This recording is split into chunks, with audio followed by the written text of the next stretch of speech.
Hey everyone, and welcome back to the Urbanist Lens. I'm Drew, And I'm Andrea. and we are so excited for another deep dive with you all today. Yeah, looking forward to it. So, Andrea, how was your week navigating the concrete jungle out there? Hmm. Pretty good actually. Although I did find this really cool hidden community garden in my neighborhood. Oh, wow. It was so nice. That's Just awesome. this little green oasis, and it really got me thinking about, how much even those small spaces impact our experience of the city. Absolutely. Yeah. And that actually ties in really well with what we're going to be talking about today because, people always say more street lights, safer streets, right? Right. But is that really true? Mm. Like, do brighter cities automatically mean safer cities? Yeah, it's a good question. So that's what we're going to be exploring today. Yeah, we've got a whole bunch of research and case studies to dig into. Yeah, so let's get started. Okay. One of the first things that I saw that really caught my eye was this study in New York City. And they added streetlights to some public housing developments, and they saw a 36% drop in outdoor crimes, Wow. which is huge. Yeah, that's significant. So, that seems like a pretty good argument for brighter streets, right? It does seem like a slam dunk at first glance, but it gets more complex when you start looking at some other research. Okay. There was this one massive study that analyzed decades of data, and they found that streetlights did consistently reduce property crime, Interesting. but they didn't actually have an impact on violent crime. Huh.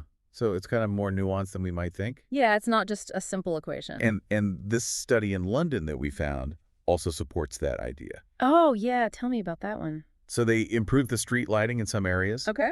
And people said that they felt safer, but the actual crime rates didn't really change much at all. Wow, so it's more about perception than reality. Yeah, maybe. It seems like it. Yeah, interesting. So what's going on here? Well, it seems like the effectiveness of streetlights isn't just about brightness. It's also about the quality of the lighting, how it's placed, Okay. even how evenly the light spreads. Ah, so you could have like a super bright spotlight in one spot, but if the rest of the area is dark, it's not really going to make much of a difference. Exactly. It's like trying to light up a room with a single candle. Right. You might be able to see a tiny bit, but you're not going to feel any safer. Yeah, that makes sense. Yeah. So it's clear that just adding more light isn't always the answer. Right. And that's where urban design comes in, right? Exactly. It's about using the built environment itself as a tool to make places safer. So it's like we have a whole toolkit of strategies. Yeah, and one of the frameworks that I find really helpful is called crime prevention through environmental design, CP. or CPTED, for short. Okay, CPTID. It sounds a little intimidating. I know it sounds a little jargony, Yeah. but it's really about using design elements to make spaces safer. Okay, I'm intrigued. So, for example, one of the key principles is natural surveillance. Okay, natural surveillance. Imagine you're walking down a street and all of the buildings have big windows facing out. Okay, That's natural surveillance in action. gotcha. There are all those potential eyes on the street, Right. and criminals are much less likely to target an area if they know there's a good chance they'll be seen. So it's all about visibility. Exactly, making sure there are no easy hiding places Right. for potential troublemakers. It's like built-in security, just from the way the space is designed. Exactly. I like it. And then there's territoriality. Territoriality. Okay. This is about creating a sense of ownership in a space. So when people feel like they own their neighborhood, they're much more likely to look out for it and report any suspicious activity. So it's like well-maintained stoops. Yeah, Clearly defined public and private spaces. exactly. Even things like community art projects. All of that contributes to a sense of territoriality. And this reminds me of the broken windows theory. Oh, yeah, have you heard of that one?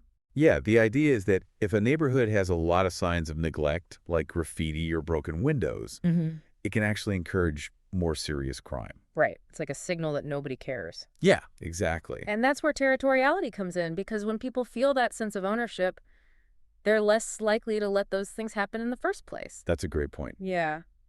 Okay, so we've got eyes on the street with natural surveillance, Right? and we've got kind of like, this is my turf with territoriality. Yeah. What other tools are in our CPTID toolbox? Well, sometimes you need to limit access, and that's where access control comes in. Access control, okay. So this is about using things like fences, gates, controlled entry points, clear boundaries to kind of restrict access to certain areas. Oh, like gated communities. Yeah, gated communities are one example, but they can be controversial. Right, because they can kind of shift crime to other areas, Yeah, and they don't really get at the root causes of crime. exactly, but the principle of access control is still important. So think about things like clearly marking the entrance to a park or having well-lit pathways. Okay. It's about guiding people where you want them to go and deterring unwanted behavior. Gotcha. Being strategic about how we design spaces. Exactly. Cool. I'm already starting to see my own neighborhood differently. I know, right? It's exciting. Yeah. And then there's activity support. Activity support. What's that? This one's all about designing spaces that encourage positive social interactions and activities. Okay. So think about bustling parks, vibrant markets, community centers. Okay. They all have that natural good guy presence that can deter crime. It's like harder for someone to get away with something shady when there are lots of people around. Precisely. That makes sense. Yeah, I always feel safer walking through a busy park right. than one that's like totally empty. Yeah, there's just a different energy. Yeah, for sure. That's the power of activity support. Awesome. So we've got these 4 powerful tools in our CP-TED arsenal. Yeah. Natural surveillance, territoriality, Mm. access control, and activity support. Right. It's pretty amazing how design can actually influence crime rates.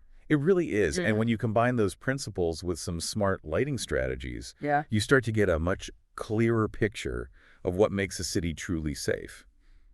All right, so we've gone from the brightness of streetlights to the intricacies of CP-TED. We have. I'm ready to see how all of this comes together in some real-world examples. Me too. What have you got for us, Andrea?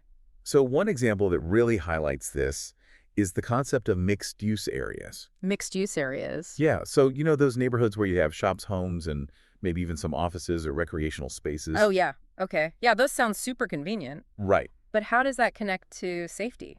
I'm not really seeing it. Well, because people are coming and going at different times of day for different reasons, there tends to be more of that natural surveillance happening. If you have apartments above storefronts, Right. those residents are kind of providing extra eyes on the street even after the shops close for the night. And during the day, you have shoppers and workers out and about, which creates that activity support we talked about. So it's like built-in crime prevention just from having people around living their lives. Exactly. Okay. It's not just about design elements. It's Yeah. also about the energy of the space and the people using it. Yeah, that makes sense. Yeah. And speaking of people using a space, that brings us to community involvement. Yes. It's not just about the physical design. Yes. It's also about the people who live there Absolutely. and how they interact with the space. Exactly. When residents are really engaged in their neighborhoods, they become like the ultimate eyes and ears on the street. Right. Think about things like neighborhood watch programs, community cleanups, Yeah. even just neighbors getting together for a block party. Right. All of those things strengthen community bonds and create a sense of collective responsibility for safety. It's like having a whole team of people looking out for each other. Exactly. That's awesome. Yeah, it really highlights how these different factors can work together Yeah. to create a safer, more connected community. And it makes me think back to that broken windows theory that we talked about. Oh, yeah, good point. It seems like if a community is really engaged Right. and invested in their neighborhood, Yeah. they're less likely to let those little signs of neglect Yeah, fester and become bigger problems. absolutely. They're sending that message that this community cares Yeah. and that they're not going to tolerate crime or disorder. Right. It sets a different tone. Exactly. Cool. Okay, so we've got mixed use areas, Yes. community involvement. Uh-huh. What other examples come to mind? Well, let's think about parks for a second. Okay.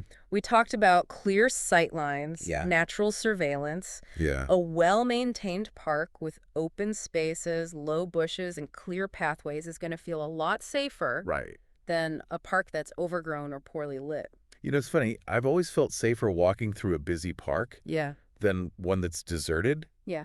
but I never really stopped to think about why. Right. It's interesting how much our perceptions of safety Are influenced by those little design cues for sure. and the level of activity happening around us. So it's not about living in a fortress Right. or being constantly on guard. No. It's about creating environments where people feel comfortable Exactly. and connected and where crime just feels out of place. Yeah, it's a more holistic approach to safety. I like that. Yeah. Andrea, this has been such an eye-opening conversation. It has been fun. I feel like I'm seeing my city with a whole new perspective. I know, me too. It's really cool. Yeah, it's amazing what you can discover when you start looking at the world through an urbanist's lens. Well said. Thanks. So I think it's about time to wrap up this deep dive. Okay. What are some key insights that our listeners can take away from all of this? I think the main thing is that creating safer cities isn't just about adding more streetlights. It's Right. about taking this Yeah. holistic approach Yeah.